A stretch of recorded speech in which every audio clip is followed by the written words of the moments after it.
Hi everyone, I thought I'd just talk you through the makeup brushes that we use in the makeup kit that we have in the salon. A lot of these brushes I have myself at home, and I know lots of the girls from work also have these, if not similar, makeup brushes in their kits at home, and I'll talk you through how we use them. So starting from the left, this is the foundation brush, and it's a bit of a stiffer, firmer bristle brush, and you use that to apply your foundation to get a nice even application of your foundation.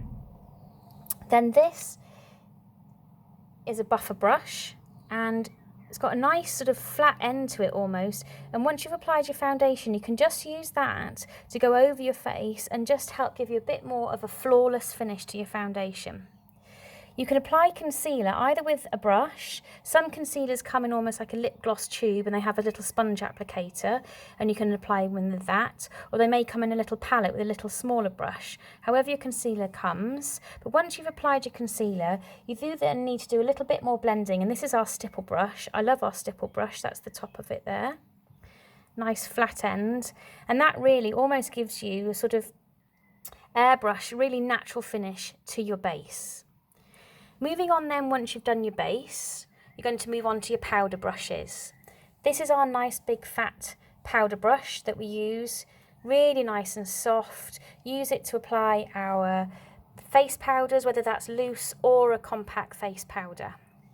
And then the next brush along is your blusher brush, and it's almost similar in shape. It's got the nice domed, nice soft bristles, but it is a smaller brush, and that's for applying a blusher to your cheeks.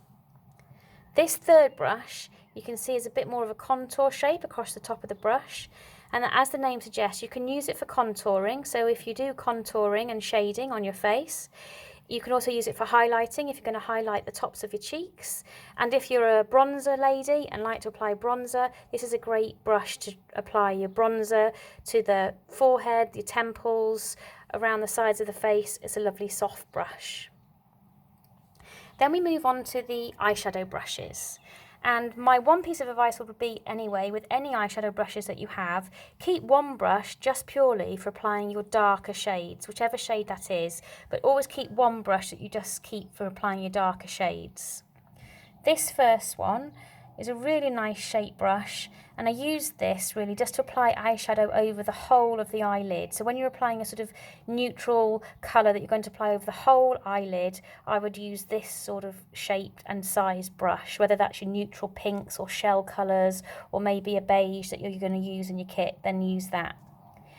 Then this slightly more angled brush is a great brush really to use for your darker colours, and this is when you're going to put your darker colours into the outer corner of the eye and into the socket. So this is a great brush because it's slightly angled, you can get into that socket in the corner of the eye.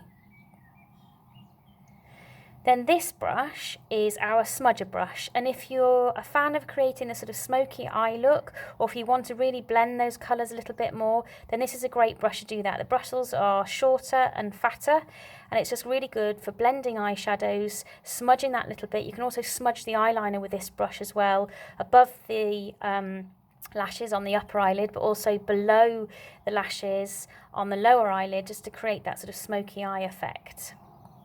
We do also have disposable eyeshadow applicators in the salon. You can buy them from Boots and Superdrug. We get these from our suppliers. They have sponge ends, so they're really easy to use, and you can keep them nice and clean very easily and just throw them out in between as well.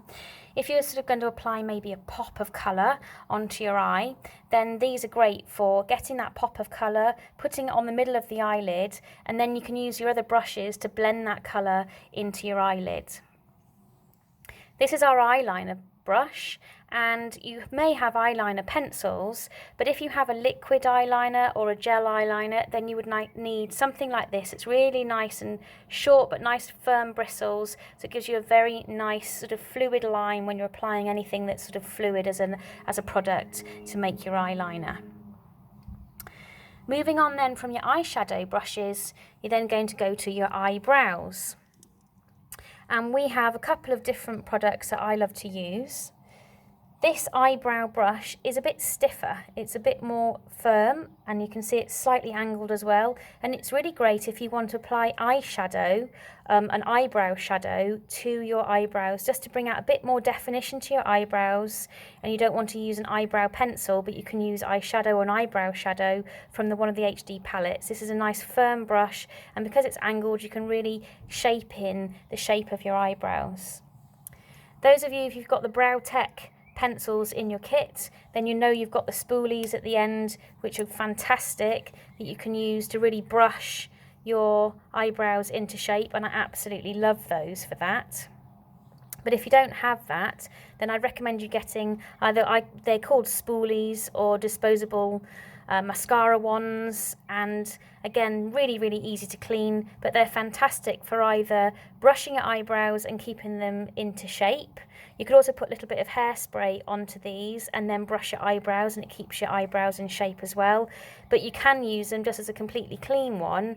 If you've got a mascara that you want to apply but it's possibly gone a little bit clumpy, once you've applied your mascara, you could brush through your lashes with a clean one of these as well, and it would help get rid of any clumps as well. So definitely worth investing in a couple of those in your makeup kit. And then lastly, just a few other little bits that I have that I want to talk to you about. This is our lip brush. We have this as a lip liner, really, almost. It's a sort of smaller, thinner brush that we can use to apply colour to get a sort of lip line first before we apply the lipstick. And then we have, this is our lipstick application brush, and it's got two different ends, a slightly smaller one and a slightly bigger one, and you can use that to apply your lipstick to your lips. This brush is an interesting one. It's a mascara brush, and I know not many people would use a mascara brush, but actually this tool can be quite useful. Again, if you've got a mascara that's gone slightly clumpy, it helps separate out the lashes a little bit from your eyes because it's that nice sort of fan shape there. Also, if you're a fan of strip lashes and you've applied some strip lashes to your own lashes, you can then use this brush just to help combine your own lashes with the false lashes, so you get a bit more of a natural look. So it doesn't look quite so much like you've got two sets of lashes on, and it combines the lashes together. So that's why I thought I'd just show you that brush. Then the other two things that I would always recommend you have in your kit, because they're always just useful, are some tweezers. Some really nice, good tweezers. These are the nice ones from HD Brows. There are precision tweezers. They're slanted at the end. They're nice and sharp. And you know, you always just seem to notice a stray hair that needs to come out on your eyebrows. So those are my tweezers that I use. And this is my pencil sharpener from my kit, because I do use eyeliner pencils and I use lip liner pencils. I've had this for absolute years, so if you look after them, you only really ever need to buy one. Mine's double-ended, so it's got a normal end and a bit of a fatter, chubbier end, because sometimes if you buy those sort of chubby sticks, they also need to be sharpened as well on a regular basis. Certainly every time you use it, A, you're going to make sure that you're starting with a nice, fresh, sharp point, but B, also it keeps your pencils much more hygienic because you're getting rid of anything that was in contact with your skin, and you're making sure that you're not putting any bacteria back into your makeup kit. In terms of looking after your makeup brushes, I would just say that really you need to wash them ideally once a week if you can. Just in something like a mild shampoo or a very mild hand wash. Get a little bowl of warm water with a little pump of that in, and make sure it's all nice and bubbly. Swirl your brushes around into that water, rinse them thoroughly, and then just let them air dry on a towel, something like this. They completely air dry. Don't over soak your brushes. If you over soak your brushes, what happens is it tends to loosen the glue underneath here at the end, and the ends of your brushes just fall off. Or it loosens the glue at the end, this end, and the bristles just fall out of your brushes. So don't over soak your brushes. Other than that, as long as you keep your brushes nice and clean, they should last you for a long, long time. I hope you found that useful. Thanks for watching.